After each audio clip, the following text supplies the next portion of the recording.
where we are connecting entrepreneurs, thought leaders, and business experts to you, the small business owner and entrepreneur. Today, really excited to have my guest, Angel Ribo.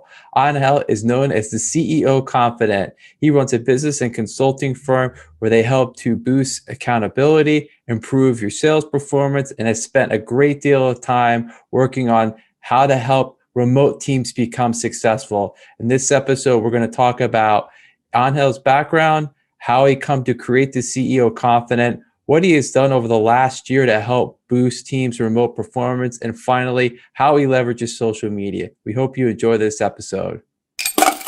Angel, welcome to the Money Talks podcast. How you doing today? Thank you very much. Thank you for having me. I'm doing great. And thank you everybody who's listening to us. Yeah, it was, thank you for being here. You and I connected several months back. We were doing a kind of a LinkedIn marketing workshop, if you will. I appreciate your feedback. You know, your content is fabulous. And that's something we'll definitely want to talk a little bit about. So without further ado, maybe just give the audience a little bit about your background. Absolutely. So, of course, I mean, I live in Plano, Texas, which is north of Dallas. I've lived here for the last 10 years. Overall, I've lived like in eight different countries throughout my life. I'm originally from near Barcelona in Spain.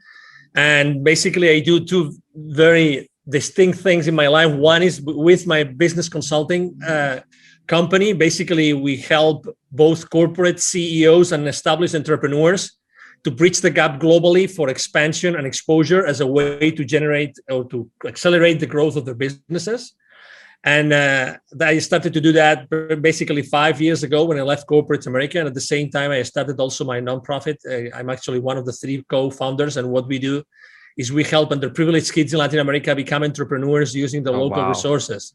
So this is in a nutshell what my life is about. Unfortunately, for the last 14 months, I have not been able to travel much for obvious reasons. It's now April 2021. But we really can't wait to resume our activities in Latin America with the kids that so much needed.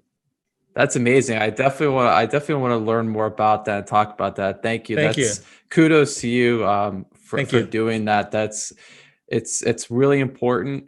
And it's amazing because I've talked to other people that I've interviewed on my podcast who are in the fintech space, and there is a lot going on as far as entrepreneurship in Latin America. So yes, I love hearing about that. And it's really interesting. So maybe go back a little bit. Of course. What was kind of, I guess, the light bulb? You know, it's really interesting because a lot of the people I interview, they've all had some role in the corporate world, if you will. And what was the light bulb for you as far as wanting to kind of bridge out, go on your own and start this great, enterprise you have? Thank you. Well, I think it's a mixture of things, right? It's not only one thing. I think that probably the most important one is that I had continuously been putting my family as a second priority in my life. And that eventually hurts the family, and for me, my family is extremely important. So I think that was probably one of the main reasons. The second reason is also, when you realize that the company was working with was bought by someone else, and then things started to change. And when you realize that people join companies for money, but they stay because of the culture. And so when you realize that, all these great things you've done in the past, unfortunately, you cannot do it there anymore. And you have to use you have to change your strategy, and you don't quite think is ethical enough or good enough, So, there were many things like this. And why wasting my time doing things that I really don't like and I don't see any future on? I think that's really important. And also, I think probably like the last thing, the last drop in the cup was probably I had a spiritual experience, literally, that also made me think, what are you doing with your life, Angel? And maybe and it was the second time in my life that I had something close to this, something that they couldn't explain with my senses. So I said, okay, so this means something. Maybe I should do something. I should take action. and I should basically move from where I am today to doing something else. And I'm obviously, in retrospect, after 5 years, it's definitely a good move. And as you know, if I've interviewed people coming from corporate, as you know, we all come out in many different ways, but we all come out with a lot of experience, right? And I think that's extremely important. I think it's important to acknowledge that we come with a lot of experience, and we have had several support systems helping us grow to be who we are. Yeah, no, thank you for that. I appreciate that, and it's great because you're right. That is an excellent point about having that experience. But then you also, it's all about jumping out or getting out of the comfort zone, if you will. We all, as you kind of alluding to, many people get very accustomed to that corporate culture, and it kind of feels safe. But you have to ask yourself, are you really happy doing what you're doing? And more often than not, people answer that question with a no, and they kind of have to grab that entrepreneurial spirit out and realize you have to, if you want to be happy, you got to make changes. Maybe that means taking some risk in your life. Mm-hmm. And as you know, every time you hear the stats about the engagement levels in corporate, it's always above 70%. So that means that at any given company, at any given point in time, you go there, you knock at the door, you see 10 people, 7 don't really like what they're doing, but they have to pay their bills, they have to pay their mortgages, they have to take their kids to college, blah, blah, blah, you name it. So, and I stayed there for 10 years, it was a long period of time, but there were people there that had been almost 30 years. Right. So, I mean, and it's not bad. I mean, I'm not saying it's bad, but right. At the end of the day, it's your decision. You decide what you want to do with your life. And also, I think that something else, now that we're thinking about things that have happened in the past in my life, I think that also I went to a Tony Robbins event, and I experienced, and there's so many things that happen in those events that are so powerful. And one of the most important messages that really changed and shook me really to the bone was the idea that, we are really here to make an impact. Yep. Like it or not, and that's why you have a podcast. I mean, you have a podcast because you really want to change people's lives and you want to inspire people every single day, right? And you're excited about the downloads, not because of the downloads themselves, but just because you have been able to inspire more people and more people and more people, right? 100%. And so that's why there's this direct relationship between, how many people you serve and you help in your life, and eventually the rewards that you get in your life. And I wanted to literally start doing my own thing and start impacting thousands of lives as opposed to what I was doing before. Yeah, that's amazing. I agree with you 100%. Yeah, it is. You're right. You have to, you really have to want to make changes to people's lives and be impactful. And thank you. I appreciate what you just said. Yeah, that's why I'm here doing this. I love doing it. I get to meet, I've been doing it now for almost a year, which is hard to believe. And I get to meet great people like yourself who are, thank you. I get to learn about what you're doing.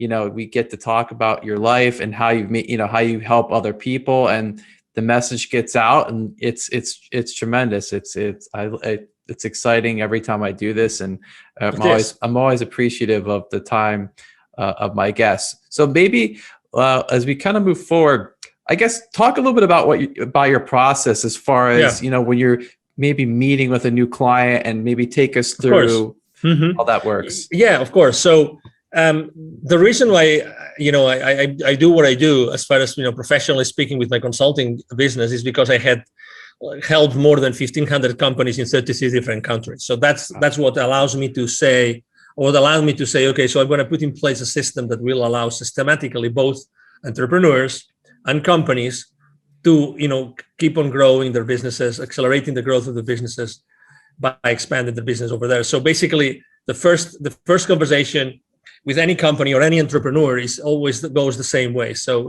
okay, so why would you like to go abroad? Why would you like to go global? Why would you like to take your product or your service to a specific place, a specific geography in which you are not present right now?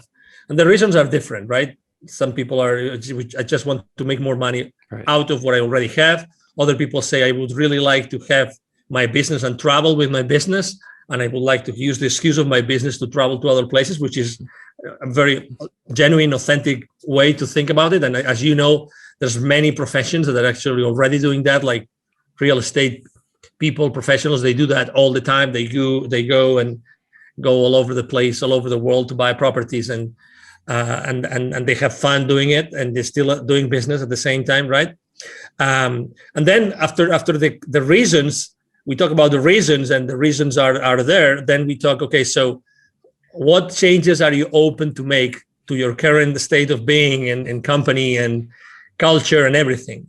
Because it's very easy to say, I want to do this, but what do you really want to change? That's why very often people ask me, how do you find your clients, or what's the perfect profile of your clients? Is there a particular industry that you like to work more with? And I said, no, there's not a particular industry. There's always a way in which I always ask these three questions. Do you really want to change as a leader? Do you really want to leave a legacy? And do you really want to change the world? I always ask the same three questions, because I just want to work with people that I really like to work with.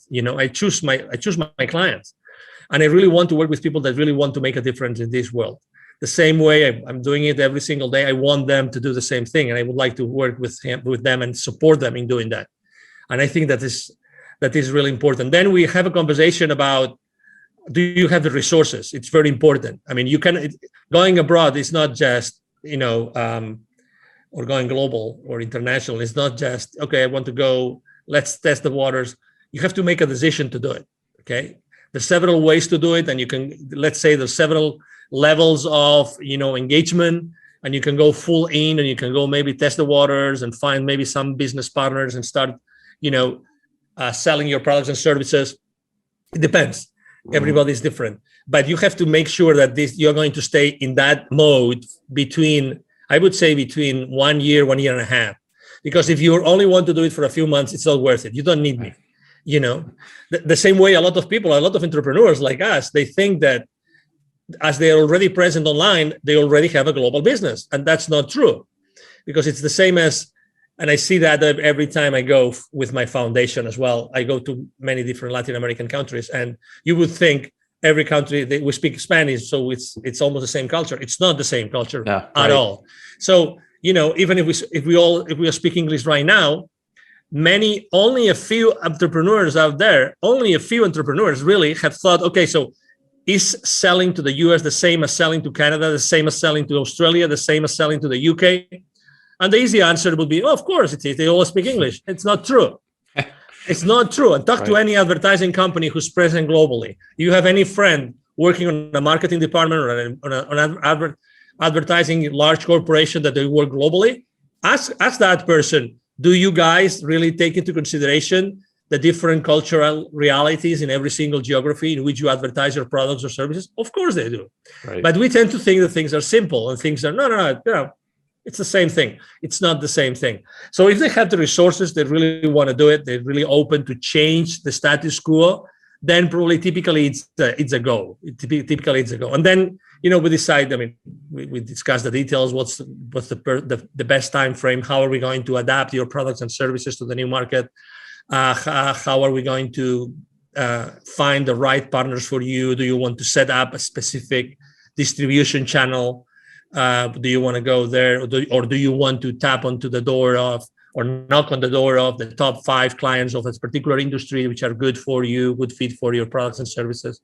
It's more like a qualification set of questions that allow my team and I to see exactly what we can do for that particular company.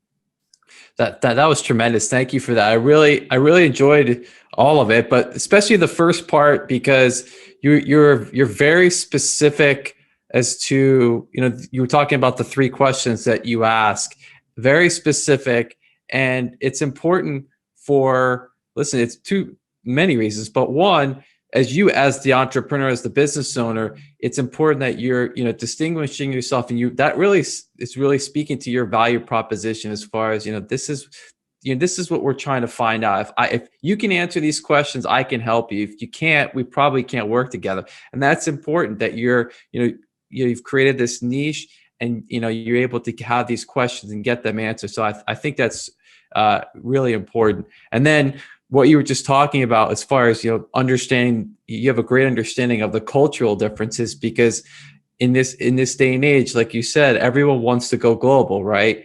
And if to your credit and to your point, it isn't that simple, just because these languages are spoken in so many countries. If there's one thing I learned from business school, it's the cultures. So I distinctly remember these conversations having with one of the professors about how different it is to do business in these other countries, whether it's in the Far East or in Latin America. It's not the same. You have to understand the cultures. And that's really important that you help people realize this right at the start.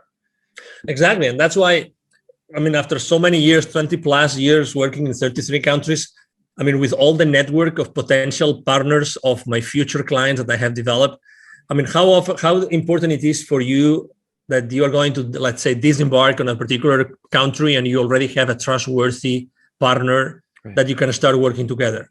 That's gonna make a big difference. Going with, holding hands with someone local that knows everything, that's gonna help you and is gonna teach you everything, obviously in return of a margin or any other, arrangement, commercial arrangement, but still. And this is one of the most important assets that we have. We know local people in all those countries that can help, really shorten that ramp up period that they will need for their experience of going global or starting, to commercialize their products and services in that market. Yeah, 100%. Have you found, obviously we all like to forget all the events that occurred last year. They were, clearly awful, very difficult, no matter where you were in the world. As far as in communicating with, your clients and prospective clients, do you see, or have you found that more and more of these prospective or your clients have this, really this sense of urgency now that, going global is so important, and that if we've learned anything, you and I are here on a Zoom call, we have this ability to communicate and get things done. Have you found that sense of urgency has increased now because people realize maybe I don't have to get on a plane, 200 days out of the year? Exactly. And I was one of them. I remember 1 year, I did 230 flights in a year. Wow. In 12 months. I don't know how many hotel nights I have no idea, but obviously those were a lot of legs, a lot of flights, a lot of planes, a lot of destinations. So to your point, absolutely, because the people are realizing that, the market conditions have changed. And the same way I have to tell you that not everybody, that's funny, because you would think contrary to what your common sense would tell you, there's also a lot of people that are not ready to sell online. So again, having those, I couldn't agree more with you. Right now, companies are really wanting and needing to go global, and accelerate the growth of their businesses more than before. They want to make the most of their services and products, and they don't know exactly how to do it. And that's why having local partners that have already proven, that they have already been successful in whatever they have done before, I think it's extremely important. So things are changing. The other day, I was having a conversation with a medical devices company. I was having a conversation with he was the SVP, I think, the SVP of that company, $700 million revenue. Okay, so decent company. And he was complaining about the fact that he had lost, in the last 12 months, he had lost probably 3 or 4 of his top salespeople because they were not comfortable selling online. Interesting, exactly. Very interesting. So if they couldn't shake the hands of the people, they couldn't see them face to face and sit on the same table and then go have, grab lunch or whatever. Right. They couldn't keep on closing those multi-million-dollar deals. Isn't it amazing? So obviously the company, what the company is doing is providing them with, online training once a week on how to sell, how to be fully present, how to do the most of this kind of interactions that you and I are having, right? How do you have to conduct yourself? Where do you have to look? What kind of conversations? What do you have to show? What you're going to show? Right. How does it have to be designed? Everything has changed. And I have to tell you also, I'm really blessed that I'm in Texas. As you know, Texas is one of the most open states in the union. I mean, we've been fully open since March. Right. All the stats are going down and down and down, every single day. But I have to tell you also that for the last 12 to 14 months, I never stopped having face-to-face meetings, ever. I had lots of coffees in coffee shops, and instead of restaurants, coffees in coffee shops, maybe short coffees, right, maybe outside in the patio, whatever, with a lot of, C-level executives here, no matter what. So that's what life is about. I mean, to be honest, you're a human being, and we have to really, everybody feels differently about what's going on in the world, but life continues. Right. And executives still have to hit certain, revenue levels and hit certain profit levels and cash flow levels, hopefully, so they can keep on growing their businesses and providing, obviously, all the employment positions and that they're offering so far. Absolutely. I mean, I think the word that comes to mind as you're just speaking, and thank you for that, is adaptable, right? I mean, people, it doesn't matter what you do for a living or what maybe you've changed and you're doing now. We've all had to have some measure of adaptability over the last year. If you, and to your point, we were just that great example of the salespeople. That executive, they need to keep the lights on at the company, if you will, right? They have to keep things going, and that's a difficult situation. We have to adapt, where we have to, we need to train these people that, listen, you may have to do this, through a camera, and that's being adaptable. I was reading a report summary yesterday about, how the future of work has been changed due to what's going on in the world right now. 3/4 of CEOs right now, they are very, very concerned. And the number one concern is, how are they going to help their employees upskill? Right. And they're not that concerned about, like hard skills. No. I'm talking about soft skills. So they don't know how they're going to do it to successfully transition their labor forces, their workforces, into a place where they can embrace new skills that are needed for the work that needs to be done today in the world, right? So, I mean, at the end of the day, we're all human beings. At the end of the day, C-level executives are the same as you and me. They have their own concerns. They're different concerns because their outreach and their levels of responsibility, depending on the size of the company, is huge. But at the end of the day, they're dealing with people and concerns related to people. Will my employees be still engaged? What do I have to do now differently compared to before, so that they keep being engaged? How do I keep them accountable? How can I have, all those questions are being asked and are not easy. I mean, in only 12, 14 months, let's say 14 months now, it's April 2021 right now, not everybody has been able to really adapt to the new situation yet. And I think that the organizations that have provided have taken the opportunity for the last few months, right, to train their workforce, are going to be the most successful ones in the future. But 100%. you can't wait. It's not like, you have like X company name, university already developed, and you have lots of courses inside. That's not the answer. The answer is, how do you make sure that you have really, really, really, engaging, multisensorial, really engaging training opportunities that every single employee is really using to keep the company afloat and to really set a strong foundation. Things are changing all the time, and people don't see that. Again, and the world of training has also changed, and it will keep on changing. And as you know, we live in a world we are being distracted all the time.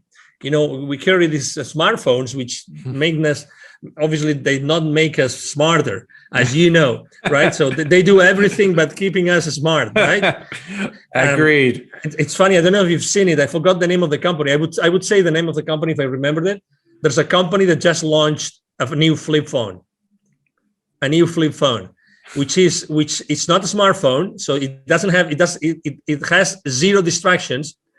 but it has the power of the, let's say, the agenda, blah, blah, blah, all the really strong things or the powerful things, but zero distractions. And I'm sure that they're selling it. It's not cheap. I mean, it's not like the flip phones that you go to Walmart, that it's $25 or $50. Right. No, they charge you $300, I think it is. But it's a flip phone, long battery, you name it, because we need to go back to the basics. The distraction is not allowing us to really thrive in our lives. And you must see this because you interview people every single day or week. You see that, unfortunately, keeping us distracted is keeping us distracted. So we don't accomplish what we should be accomplishing. 100%. Right? And there's this great movie called The Social Dilemma. The Social Dilemma. I don't know if you've watched the movie. Yes. It's a great movie because I think everybody should go and see that movie and watch that movie because it tells you how the devices and the softwares are designed to keep you distracted and are designed to, with all due respect to all those companies, manipulate your purchasing habits, your consumption habits. And they say it, and there's like literally 9, 10, 11 high-level former social media companies that are telling you the story and explaining you, this is how we do it. Right. This is how we manipulate you. And they say, we don't allow our kids to have cell phones. We don't allow our kids to have the cameras on their computers. Right. There's a reason. There's a reason why this is happening, So it's like the cars.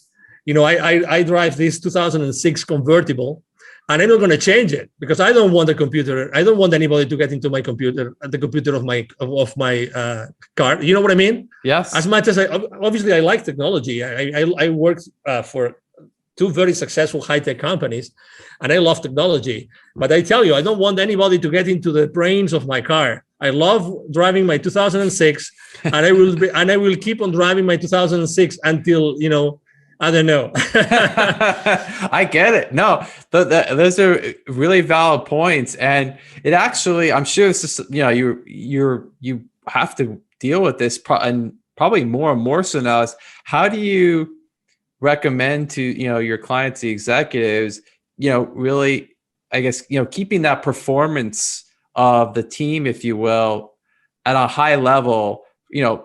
2 reasons. One, obviously now we've all been separated and predominantly we've had to work in this kind of environment. And how do you maintain that performance? And then also to what you were just talking about, this distraction, right, of this, where people just pick it up all the time. How do you, I guess, advise your clients on the best piece of advice is actually a very good friend of mine. His name is Neville Joffe. He's trained more than 20,000 C-level executives and business operators of large corporations in the world for the last 25 years.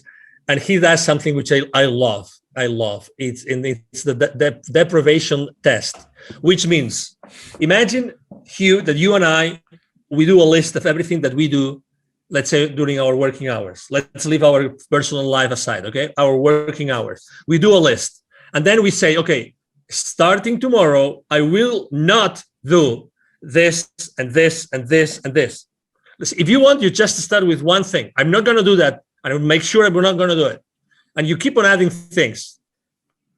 Why? Because you realize that there's a lot of things that you do that you really don't need to do. And you can probably, there's some roundabout, something that you can do instead of what you were doing. That's not going to be, sucking your energy and your time. Right. And you can still, turn around. I wanted to say that's the word I wanted to use. So you can use a turnaround and not being obliged to do that. So make a list of the things that you do. Start, the saying, I will not do this anymore. I will not do this anymore. Really, like processes that you every single day you do, and you will realize how you really don't have to do many of the things that you're already doing. And I love that test, the deprivation test. I love it because it's like looking at yourself at the mirror. Right. You can't hide. You are there. It's you. You either like yourself or you like yourself, right? it's who you are, right? That's fantastic. I'm gonna have to make that list. No, honestly, do it. Yeah. Honestly, It's like when we're shaving in the morning, right? It's you with your razor, and it's your face, and if you cut yourself, bad luck, it was your bad day, but it's you with your time, with your reality. And there's something else. And I took action after watching that movie that I recommend people as well. They actually, what they did is they made an app called Moment. These former executives that left the social media companies because they didn't think that it was the ethical thing to do, like staying at the company and manipulating people. They actually came up with an app called Moment. I use it. It's going to change your life if you use it. Okay. Moment. It helps you. It's like the AA people, there's a process to get out of alcohol addiction. Is the same thing. They take you step by step, how to start putting the cell phone aside, the smartphone aside, and not take the power out of your life and out of yourself every single moment. Fascinating. That is. I'm gonna check that out. Check it. This is a podcast chock full of advice, not just professional, but personal. Absolutely. Thanks. Absolutely. Thank you. Thank you for appreciate it. So I always spend so much time asking my wonderful guests many questions, and I appreciate them being here. And I always give the opportunity of the guests to ask me a question. So I'm giving you the mic, and feel free to ask away. Okay, from 1 to 10, how difficult do you want me to ask you the question? Oh, wow. The question to be from 1 to 10. Let's do it. Let's do an 8. An 8. Okay. What keeps you up at night right now, Hugh? What keeps me up at night right now? I think honestly, it's the education of my kids, and how I think, if anything, it's very worrisome. Obviously what happened over the last year, we can't change it. It's already happened, but you really start learning more and more about how your kids are being taught in schools. And to me, that's very worrisome, because they're going into a world that, you don't, having a degree from a Harvard or a top-notch school, more and more people are not really looking at that anymore. They're looking for more entrepreneurial, thinking people that can work with teams and on projects. And I feel like our education system in this country it's not built that way. It's built completely, it's an antiquated education model. And I think it has to be changed. And I know there are entrepreneurs out there that are now doing these things. Obviously, it's not available to everyone, and it could be expensive, but at least you're starting to see some changes as far as these people realize we can't teach our kids this way anymore. It's not about test taking skills. It's about problem solving and speaking. And this is what's important. This is what's going to help them as they go forward. So I couldn't agree more with you. It's funny. I don't know why I asked you that question. I'm extremely involved with the education of my kids as well. I'm very worried as well. I used to be volunteer in the school. Unfortunately, here where we live, they closed down the schools. We literally cannot go inside the school to see what our kids are doing. We cannot do that, which is insane. But to your point, I mean, absolutely. The type of people that are needed in the world today has nothing to see with the type of people that leave the system. And absolutely, to your point. And obviously for the last 14 months, what has happened inside the schools, unfortunately hasn't helped the kids to be smarter, brighter, feel more loved, feel more cared for, or even have a better mental health. Agreed. I mean, you talk to the therapist, talk to the counselors, and you will know. You will see. I mean, unfortunately. So thank you for answering the question. Thank you. I appreciate that question. Thank you. It's something. It's funny because I'm actually going to have in the next couple of weeks. I'm going to have a founder of a startup education company. So more to come on that subject. Awesome. Yeah. Please. I'm looking for. Keep on bringing people that knows exactly what's lacking today and what we can do to bring, to use all these amazing talents and gifts that our kids come to this world with. Oh my God, and you see that every day. It's as father, you see that. I mean, these kids are asking you questions that, oh my God, and what a blessing. The thing is, how do we keep this balance, right? Between educating them and giving them the boundaries, and at the same time allowing them to be who they really are, right? 100%. Yeah. So anyway, thank you. I'm having chills again. So thank you. No, thank you for that great question. Take a minute or two. You do an amazing job on your social media, specifically your LinkedIn. Thank you. It's one of the best. And I actually spent time earlier today and yesterday going through it. And you have a very clear value proposition. I know, you exactly what you do, who you're trying to help. Maybe just spend a minute or two talking about how you've really leveraged using social media. Thank you. Exactly. Well, number one, I chose to start working in social media really when I left corporate America. I think that in general, in the corporate world, social media is not used a lot, or is used very well. The first thing I thought was, okay, so what is my audience, right? So who do I want to serve and where they are? And it's funny how, obviously, I immediately decided, okay, so it's LinkedIn. I only had a few hundred connections, nothing else. And I said, but I want to really make a difference here on LinkedIn. And then I started to think, okay, so if my audience is here, how am I going to talk to them? And one of the things I always repeat myself and that I learned, and I have had also very good teachers throughout this time, is that number one, have you noticed that when you go to Google and look for a particular person, you throw a name in the box? One of the first line items is actually LinkedIn. Right. So you are in Google, Googling someone's name, and LinkedIn lines show up as the first one. So what I'm trying to tell you is LinkedIn is not a place where you look for a job only. LinkedIn is a search tool. LinkedIn is a search tool. Okay. So just that I think that's going to help you think differently about LinkedIn. Number one. Number two, I said, okay, so what am I going to share? I mean, I was able to have little by little, I built a team, and I have a team working with me. As you have seen, I have, video editors, I have graphic designers. I'm every single day online, every single day.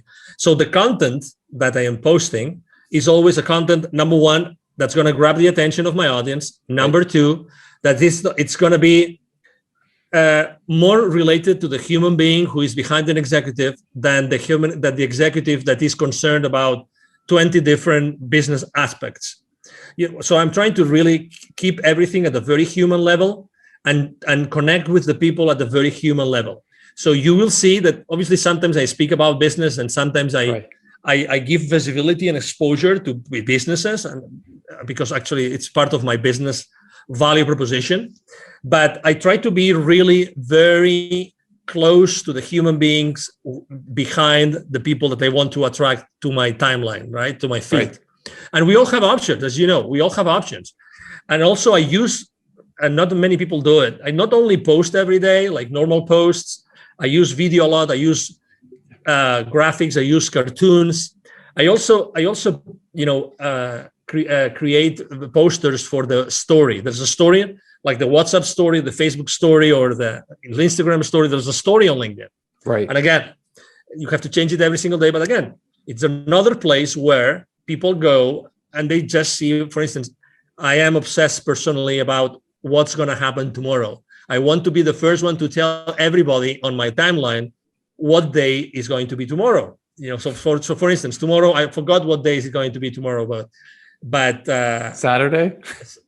So it's going to be Saturday, but I don't remember. It's going to be the National something day. Okay. So I am always talking about what day is it going to be tomorrow. So now I could go to LinkedIn and I will see that my team posted about what national or international day is it going to be tomorrow.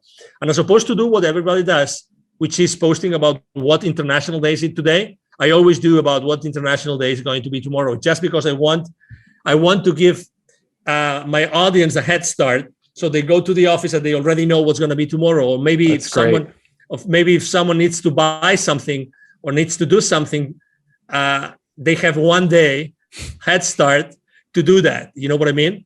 Absolutely. And again, and there's days which I talk about innovation, about creativity. I talk a lot about building bridges, because I think that for the last 14 months, a lot of bridges have been burned. Right. And I think that we have to build bridges. So that's another important part of my strategy.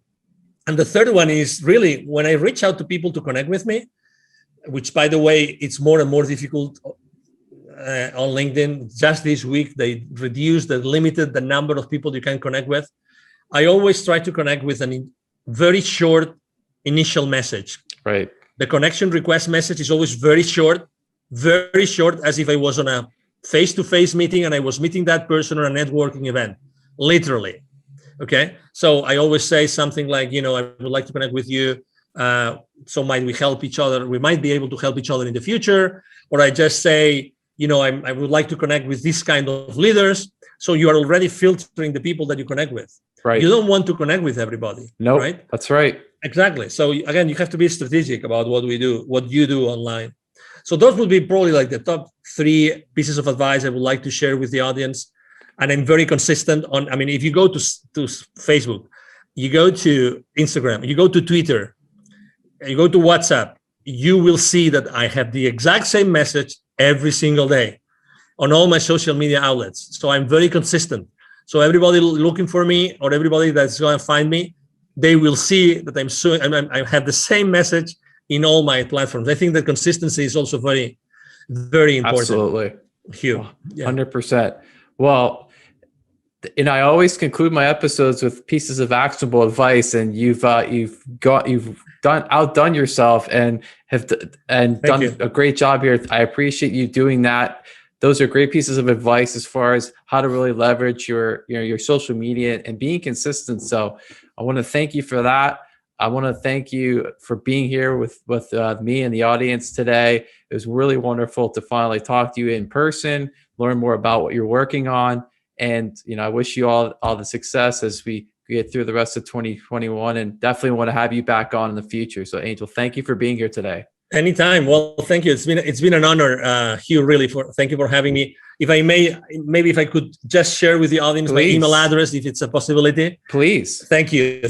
So just, besides going to social media and, writing a message, which I'm going to answer, because we answer every single message. My email address is very easy. I'm going to share my personal email address, the direct, which is Angel, ANGEL, at angelribo.com. Ribo is my last name. It's 4 letters, R-I-B as in boy, O. Again, Angel at angelribo.com. And really, it's been a pleasure to have this conversation with you, Hugh. I've enjoyed the conversation a lot. And obviously, thank you, everybody who's watching us today.